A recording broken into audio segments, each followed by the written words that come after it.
Pag-usapan natin itong impeachment ni VP Sara. Nako, siya naman ang ginigisa. Inalmahan ni Vice President Sara Duterte ang paghiling sa House Justice Committee na ipasabpina ang kanyang financial records at iba pa kaugnay ng pagdinig sa impeachment complaints laban sa kanya. Sabi ng bise, patunay raw ito na walang sapat na ebidensya para isulong ang impeachment case laban sa kanya. Giit ni Duterte, hindi pwedeng magsagawa ang komite ng investigasyon para lang maghanap ng ebidensyang susuporta sa mga alegasyon. Bagay na maituturing daw na isa na namang fishing expedition. Yon, kasi ganito yan. Gustong pabuksan itong bank accounts ni BP Sara. Connection with the impeachment. Sabi ni BP Sara, wala kayong ebidensya. So in short, paano pumasa? Paano nagkaroon ng substance yung reklamo nyong impeachment? Pabubuksan nyo. Dapat yun, meron na kayong ebidensya na ganito ang laman. Ganito ang pera ni BP Sara. Ganito, ganyan, ganyan. Hindi mo kukuhanin sa akin. Bakit sa akin mo kukuhanin yung ebidensyang kakailanganin nyo? Nagigets po? Ang tawag dyan, fishing expedition or kaya nga sabi ko, pambira, ang laki na ng problema natin sa gera. Itong mga congressman, ang inaatubag, mangisda pa. Itong mga congressman, ang inaatupag, yung impeachment ni BP Sara, hindi na nga masolusyonan tong problema sa langis. Nangingisda pa kayo, mga animal kayo. Ang gusto kasi nilang mangyari, parang self-incrimination. Yung ebidensya nila, galing sa akin. Dapat sa akin, taka ba kayo? Kayong nagsamba ng impeachment, dapat meron na kayong ebidensya in the first place. Yun po ang punto ni BP Sara, na tama naman. At alam naman ng mga abogado yan. Si Akbayan Party List Representative Chel Jokno ang humiling ng pagpapasabpina ng financial records ng bise. Yan naman, sabi na natin. Alam na natin si Jokno.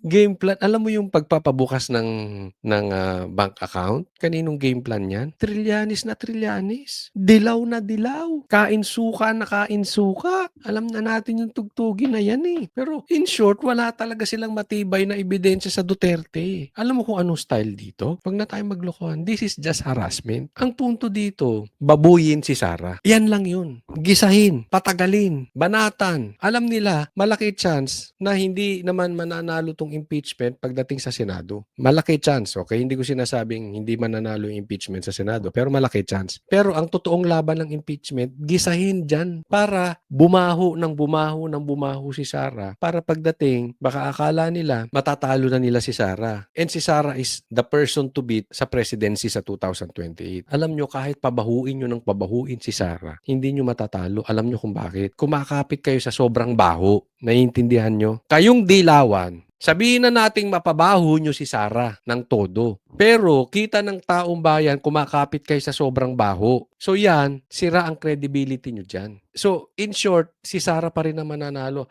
Coach Oli, ang importante bumaho si Sara para si Lenny tumaas. Malakas pa si Hindi, maniwala kayo. Unless mapatay si Sara ang magiging presidente sa 2028. Except kung si Garcia nakaupo.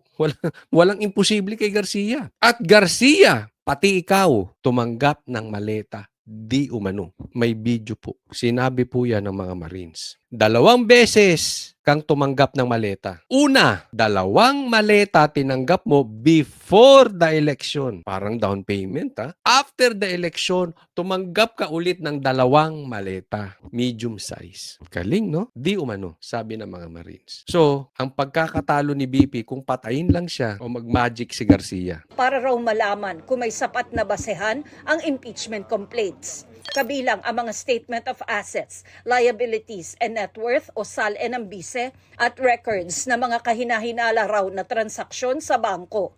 Pati na rin ang resulta ng investigasyon ng NBI sa pagbabanta laban kay Pangulong Marcos, First Lady, as sa dating House Speaker. Alam mo kung bakit harassment to? Una, ako naniniwala.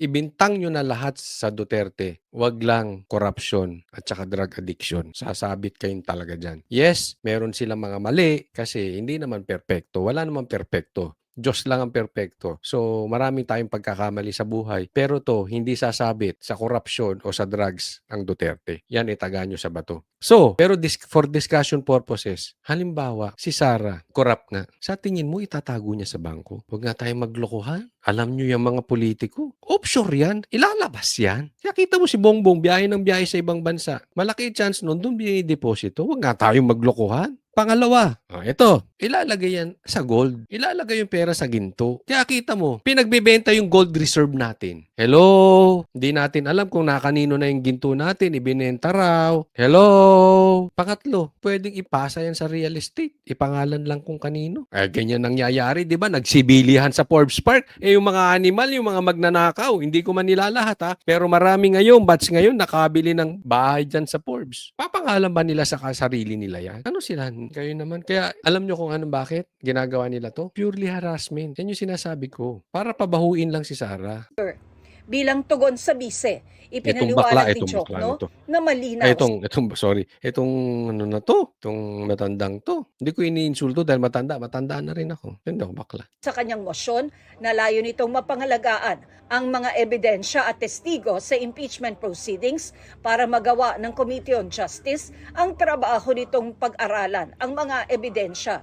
Sa kanyang pahayag, ipinunto rin ni Duterte na sa pagsabi ng komite na sufficient in substance ang reklamo, ipinagpapalagay na may sapat na ebidensya para sa mga alegasyon. Sakto, di ba? Pumasa yan sa sufficiency in substance. So, ibig sabihin, may ebidensya kayo. Yun ang punto ni Sarah. Bakit sa akin nyo kukunin yung ebidensya? In short, wala kayong ebidensya. Kaya sabi niya, ang impeachment daw ay isang political attack para protektahan ang ilang individual para isulong ang personal at foreign interests. Sagot ni Justice Committee Chairperson Representative Jervy Luistro kay Duterte, magkaiba raw ang ginagamit na standards sa determination ng sufficiency in substance at sa pagdetermina ng komite kung may sapat na basehan ang reklamo. I beg to disagree to that. There is sufficiency in substance if there is recital of facts that constitute an offense determinative of the jurisdiction of the Committee on Justice. On step 3, what we determine on the basis of the pleadings and the evidence available is sufficient ground.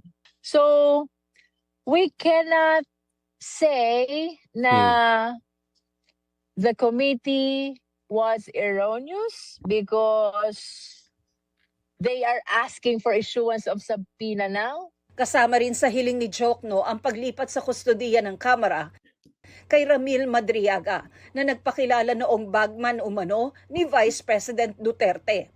Ito raw ay para masiguro ang kanyang kaligtasan at pagdalo para tumestigo sa impeachment proceedings. Sabi ng bise, nakababahala raw ang kahilingang ito na ayon sa kanya ay pagbibigay ng special treatment kay Madriaga. Pero sabi ni Luistro, totoo yung sinasabi ni Sarah, no? So, aalisin sa preso, tapos dadalin sa kustodiya ng congressman. So, ano yan? Bibigyan nyo ng aircon? Bibigyan nyo ng VIP treatment? Pakakainin nyo ng masasarap na pagkain? Para ano? Pati yung pagpatay kay Rizal, kasalanan ng Duterte? Siyempre, ikaw ba naman? Nasa preso ka. Matindi pa kaso niyan. Kidnapper, alleged kidnapper. Tapos bibigyan yung VIP treatment. Baka mamaya pakawalan pa yan dyan. Pababalikin na lang pagka may hearing. Mamaya mangidnap yan. Mamaya pumatay pa ng tao yan. Hindi maganda yung mga naiisip nyo dyan.